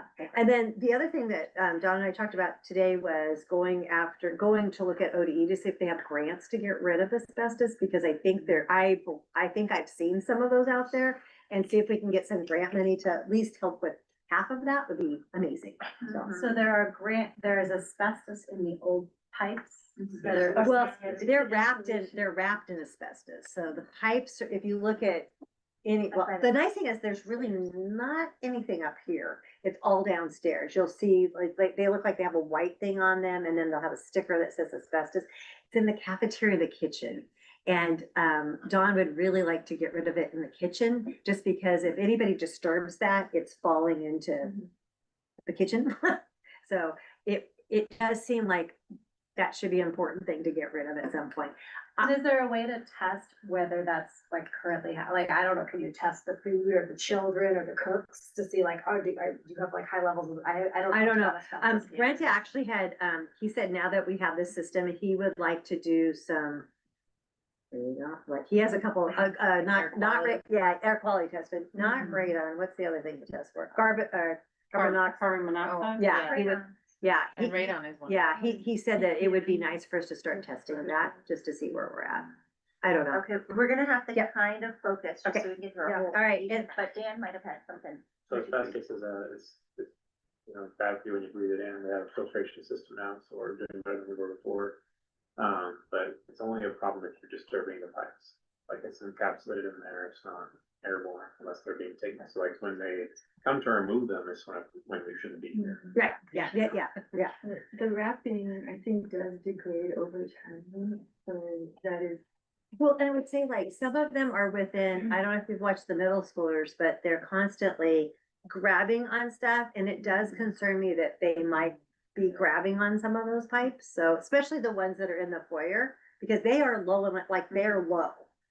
The ones that are in the gym, you wouldn't be able to get a hold of, but the ones that are downstairs, and I think in the lunchroom and in the kitchen, those are concerning to me. And we can't dust them at all. We can't, there's got a layer of dust on them. I just think that we'll start looking for grants to see if we can, I think this is a goal in the next year to get rid of that. And also we're talking about. It was part of it's to me like a requirement, no? It's not a requirement, but I think that's why a lot of schools just keep the asbestos in because it's expensive to take out. A lot of, I mean, I'm gonna tell you, like, pretty much any school that wasn't built after, what, 1980, probably has asbestos in it, so. And then kitchen upgrade for the summer is still definitely on our list. You have a copy of the draft calendar here. I have a quick question on facilities. So a while back you sent us, and I'm sorry, I don't know who it was, I don't remember, it's just like a partial memory. But there was like a list of like kind of like ADA compliance that we. Yeah, so that's, so OD came in, Okay. so OD came in and they did a facility and then they did ADA. We got dinged on, we have no ADA Yeah, we parking have a out lot of here. ADA. Oh, yeah. So, I think at some point having a meeting to go through that and then prioritizing what is the most important thing for us to go through. Like, I think they have like categories, if I remember correctly, it's severe, yeah, they have different categories for that, so. Okay, and we had a lot on there that looked like Yeah. it needed to. Well, yeah, we have a lot, especially for ADA, because, I mean, you have a building that's on 3 different levels, really. I mean, there's no way for any kid that's in a wheelchair or has any to get down to the gym, like, that's not possible for them, so. And I'm working on that one, so, yeah. Okay, so Yeah. calendar we've Yeah. seen. Yeah, calendar, you have a copy of, and the other things just coming in. And then coming events, you mean March 13th for no school, right? Not March 12th, Thursday.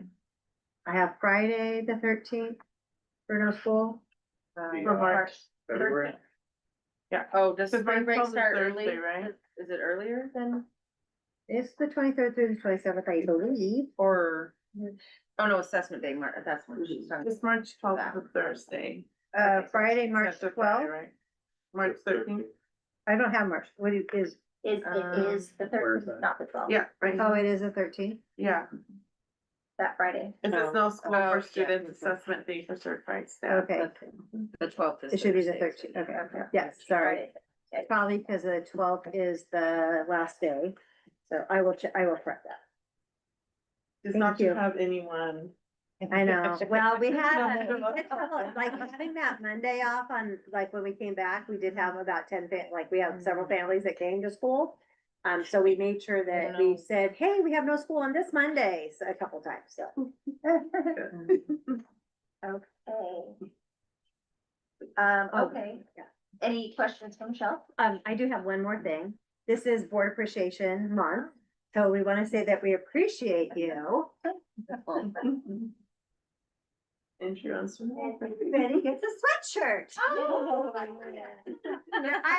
just, yeah. So good? Huh? I don't know. I just, I have them in here, you can get them later. Oh, thank you. Oh. Yeah. So appreciated. Oh, that's fun. Okay, the next was an update from the Executive Director Evaluation and Contract Committee. The update is that we sent out an evaluation to all of the board members and all of the staff members. We received, I think, 21 responses from staff and like 5 or 6 from the board. I don't remember the exact number on that one.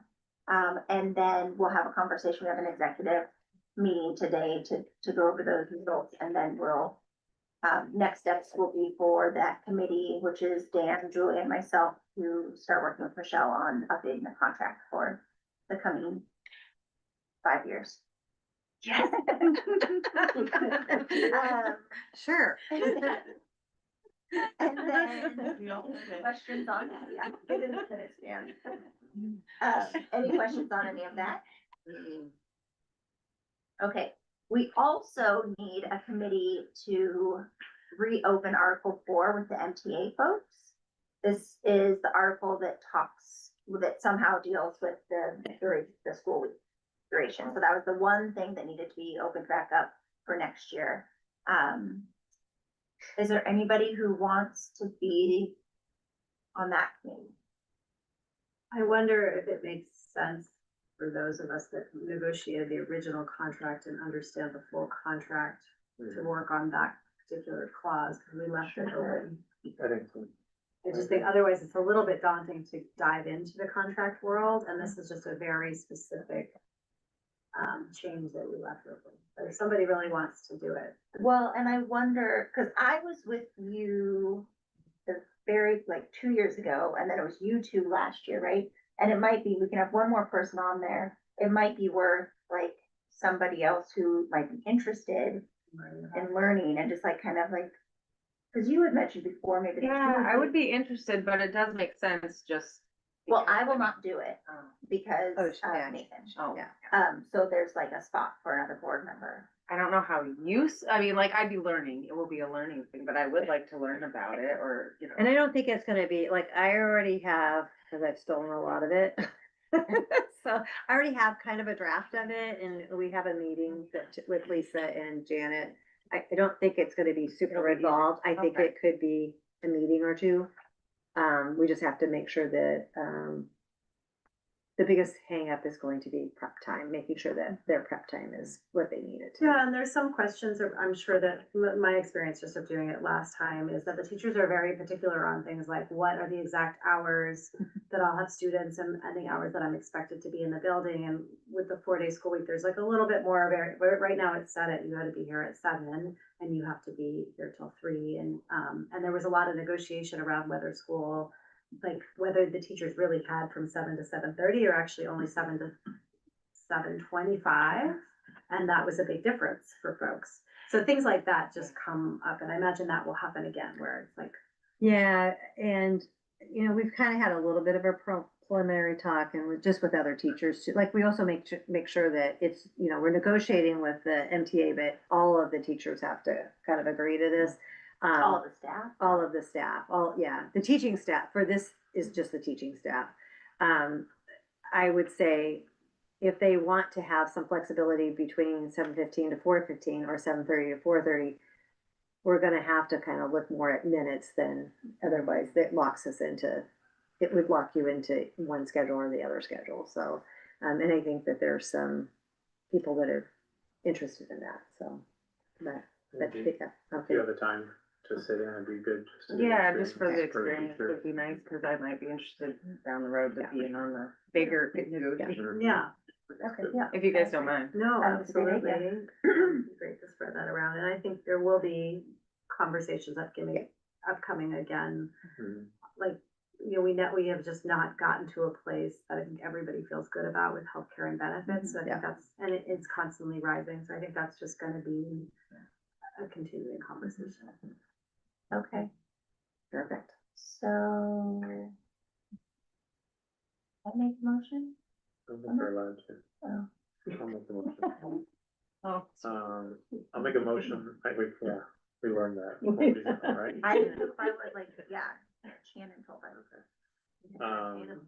Oh, that's right. Could I please entertain a Yeah. motion, Dan? I'll make sure it sounds right. I'll make a motion that we form up a contract committee to negotiate Article 4 of the MTA contract, including Tiffany, Julia, and myself. Second, Amelia, all those in favor? Okay, motion passes. Thank you.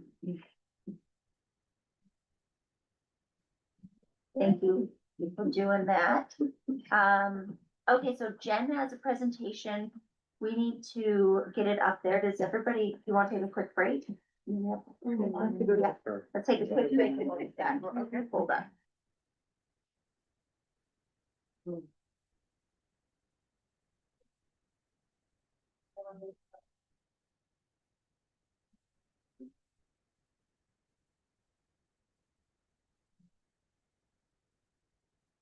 Julia, did you have this from over here? This is Lucy. Yeah, because I said, oh, look it, if you pick up a paper, you're gonna get a piece of art. So then she started whipping it out. I saw that next to you and I was like. Yes. I thought it was Chinese characters at first, but she told me it was a plant, and then she also, yeah, she said, you can also have one of these, like, while you're taking your papers, take one of the plants. Stay on that vote. Everyone voted. Yeah, everyone voted.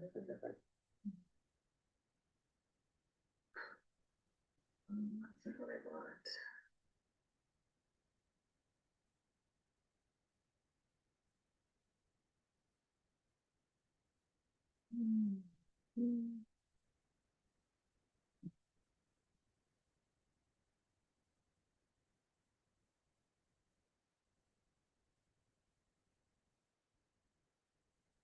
I'll tell Emily when she's back that I'm gonna have to leave at 7:30 to grab kids from basketball. Football sports. We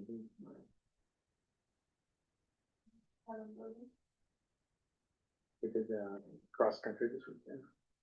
Yeah, you did too. You guys were in Leavenworth, right? Playing Oh, cool. cross, Was it nice? I've been up lots there, of trails there. like Pretty Icicle fun. Creek or. That's on the Leavenworth side. We were over north, Uh-huh. there in the little town of Plain. They have a whole, like, pretty large cross country area. Regularly. Yeah. It's nice. Yeah, these are really fun. So much chocolate. Oh, Sure. We'll pick you Yeah, up. we We'll pick you were- up. We had that rental up in Kirkdale, that's all we think about it. We did over a Yeah. fundraiser.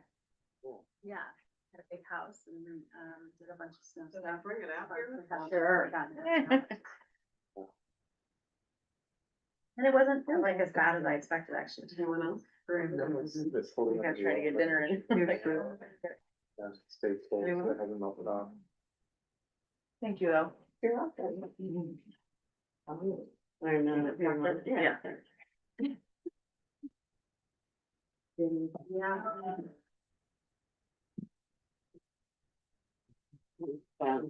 Quite a lot of different things that are. Yeah. Like, I'm trying to get rid of this, and trying to get rid of this. Mixed between Christmas and Halloween. here. I know. And you're eating a nice healthy. I know, look, I'm looking. My at dinner that. though, it's like mixed greens and. My dinner was a few. Taco. I went to really fast. Southwest dressing. Oh, yeah, some of that stuff.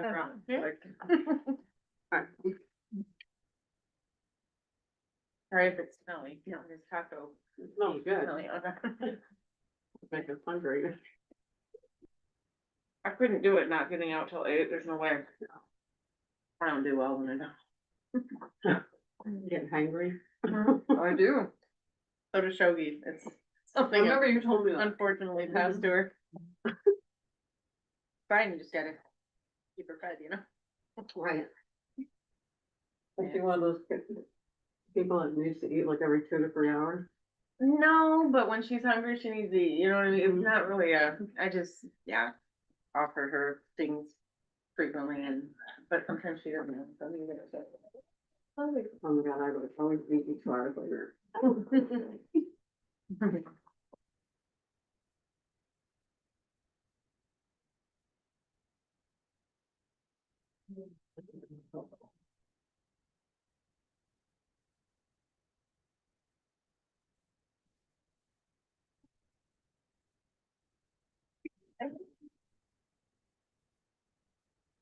Okay. Awesome. Right in front of you. Yeah. It's quite a smorgasbord of stuff. Good. So, Okay, Jen, let's see, I'm just gonna do a time check too. So we got 10 minutes, we've got a presentation, and then we also have, 2 issues for executive session. So just putting that out there for everybody. Okay. Um, Alright, I'll try to go fast. Yeah. Tell me when to put. Okay, So there was a lot of questions just in general about, certain aspects of attendance and what we're doing here. And then just kind of general questions about attendance and measurements and things like that. So that's what I'm taking. I did make a different one using Prezi that wasn't working. So I had to recreate this, unfortunately. So go ahead, you can go. Okay, so at Mosier Community School, attendance is not just required, it is a vital component that influences students' academic success and social growth. Regular attendance fosters a consistent learning environment and enables students to develop essential skills and build relationships with peers and educators. This is our historical and current trends here at Mosier. So you can see in 22-23 school year, our regular attenders was only at 62.3%. When we had 37.7% of students that were chronically absent. On the bottom, you can see that regular attenders, they attend 90% or more school days. And someone's considered chronically absent if they're missing 10% or more of the school year, which equals about 18 days.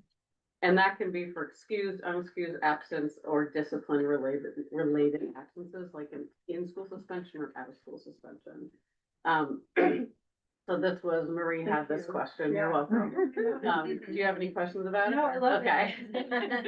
Okay, so go ahead. And this was another question by Marie. So how many hours of instructional time does a student lose when they miss 10 days of school? They lose about 58 to 60 hours, which is a lot. And then another question that came up was, what are the reasons? So we don't always know exact reasons. But these are the reasons that are measured right now that I can look up.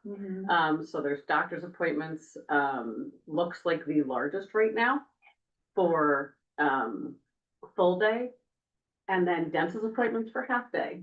Interesting enough. So we've been making a lot of phone calls. Some of the things we're seeing, absenteeism, we're seeing some medical causes, medical reasons for chronic absences with some students. Anxiety is another one. I'm working with a specific family around anxiety with their child. And not having a sense of belonging, not wanting to be in school, and there's various reasons for that. I think right now in middle school, we're having an issue with several students that are really chronically absent, like 56% of the time. Yeah. So, okay, you can go forward. This is a really cool, this is kind of hard to see. I'm just gonna stand up from here. So this is all students and it's showing you from 2020 to 21. You can look at all students in the far left. We have really good attendance rates at that regular attenders. And then you see when COVID hit, it went way down. It's been trending up for the most part, but we're still not where we want to be. I mean, I'd love to see us get back up into the 80% and higher. It's a slow process. It is improving. I think another question that came up were some of the barriers. I have another slide for that, but this is really interesting. Don't look at this because this is not working. The person in the district who calls the state and works with them is in contact with them to fix that. But this gives you a really good idea of where some of the issues, and I think 8th grade seems like one of our biggest issues. And I will speak further a little bit about that, why that is happening. All right, you can. How we are addressing absenteeism. So we have an attendance committee, which I've shared with you. There's 6 staff members on that committee. We do monthly committee meetings to kind of share what we're finding out. We've sent home, or I've sent home information in Tuesday folders about the importance of attendance. Also, just information of what happens if your child is chronically absent, things like that. In the committee, each person has been assigned various students who are chronically absent, and they touch base with the family. We ask, how we can assist them. What are some of the issues? What's happening? And that's how we're getting a lot of the information of why these students are absent. We are currently working with a few of those families. With the parents, they've asked for help and we speak to them regularly and kind of give them guidance of what to do. Everyday Matters banners were put up in English and Spanish on the fences, just as a visual for families to see. Information was posted in the January newsletter about students and anxiety. I don't know, did any of you see that? Were you able to see that? That's a really interesting, I don't want to say article, but it's really interesting information. Also meeting with students who are chronically absent. Several, the people on the committee are talking to these students, and I think it makes a difference too. These kids know like, oh, they care, and we're trying to help them have more a sense of belonging at school, the ones that are really struggling with that. And then phone calls go home in the morning, every morning, to parents and guardians of students who are not at school yet. And then if students after 3 days, a lot of times I will call. I know Daphne calls and double checks like, hey, what's going on? And then she'll let me know that there's a concern, and then I'll follow up with the family as well. Okay. Next slide. These are some concerns that staff had: lack of parent and guardian support in some instances, electronic use at home when students stay home. And I think that is one of the biggest issues, especially in the middle school right now. Students are missing instructional time and finding it difficult to make up missed assignments and are falling behind. Large gaps in academic progress, which is shown through maps and other testing, and disconnect between accountability and follow through to make up missed work, especially in the middle school. We're really trying to work with kids like, when you're not here, you've got to get that work and get that done. Okay. So studies have shown, this was in some of the questions that came up. So lower achievement, chronically absent students tend to have lower reading and math scores compared to regular attending peers. Early absenteeism in kindergarten, first grade is strongly linked to poor literacy outcomes later in elementary school. Increased risk of falling behind, chronic absence makes it difficult for students to keep up with classroom instruction, leading to gaps in learning. These gaps often widen over time, creating a compounding effect year after year. Okay. Lower graduation rate. Students who are chronically absent are much less likely to graduate from high school on time. Patterns of absenteeism in middle and early high school are strong predictors of dropout risks. Okay. Lower engagement. Chronically absent students often participate less in classroom activities and school events. They may feel disconnected from school, with which further reduces motivation to attend, increased risk of disciplinary issues. I'm personally seeing, and I know probably Michelle is, those kids who are chronically absent tend to also be a lot of the behaviors, and I'm especially in middle school. I'm definitely seeing that in middle school. Okay. Hi, any questions? Thank you so much. You're welcome. How did I do with answering your question? I was like, I'm sorry. No, that was great. But no, that was really nice to get a picture of, and to see that trend. And I think improving, where we are definitely improving. We're even seeing improvement right now at mid-year from what we were. oh yeah, I'm fingers crossed that we'll be able to pick that up. yeah. We have, I think, 4 kids in middle school. It's like 50% for one kid, 56%, and we're trying and trying and trying. And it's been really tough. I think like just like letting them know, like we are concerned, like we are looking at this, we're concerned. I think that really helps, but And letting them know that you want them. yeah, right. yeah, They want yeah. that. Mhm. I wonder too about, I bet this was super helpful, about, just tardiness and being late to school, because I know that that's something, I've heard teachers express frustration around as well, like, so it's not necessarily that the student missed. And I will just, as a anecdotal example, say that it was very effective. We have to run down the hill twice every morning because my son goes to preschool at 8. which one of my children figured out and was like, well, can I sleep in today so I can get a ride at 8? And let that happen once or twice, and I got a note from Sarah Grace that said, we do math first thing in the morning. And this child who's normally at the top of the math class is starting to slip, and like, there's no more coming down at 8. So I will just say anecdotally, a direct communication from a teacher can make a big difference, where you're like, oh, it's just an hour, and sleep is valuable, and none of that, and I'm like, no, not anymore, buddy, like, gone to school. So, it changed our pattern a little bit, which was not, it's just a little course correction. So I think reaching out, the personal reach out is really great.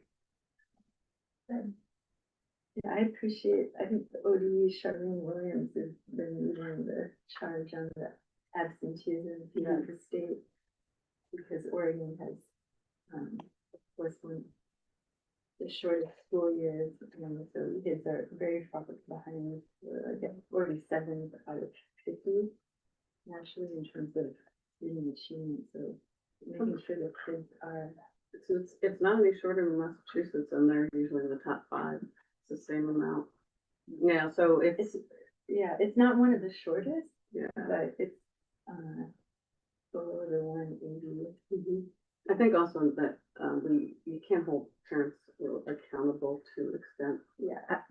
I would say that that's more of the issue, because if you're in North Carolina or Tennessee, you miss school, you have to make it up on Saturday. Like, Oh, really? yeah, they have, like, and if you miss so many days, you cannot go on to the next grade. And that's Massachusetts too. Yeah, Wow. and I think that just the responsibility that puts on parents, because right now there's, like, when I first started teaching, there was a truancy officer in Multnomah County, and they would go to the house and do that.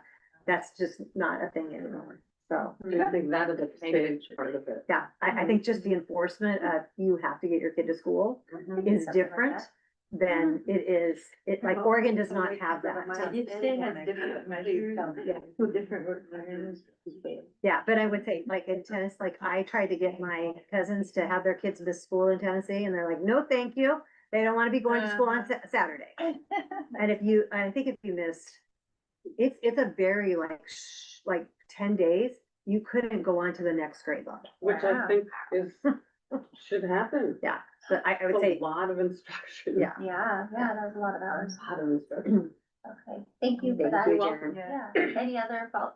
What I was just gonna say, is there any, without like breaching any privacy, I mean, we don't know who you're talking about, but is there a particular reason why the one has so much absenteeism? Is it daycare? A few things, no, refuses to come, parent couldn't get them to come.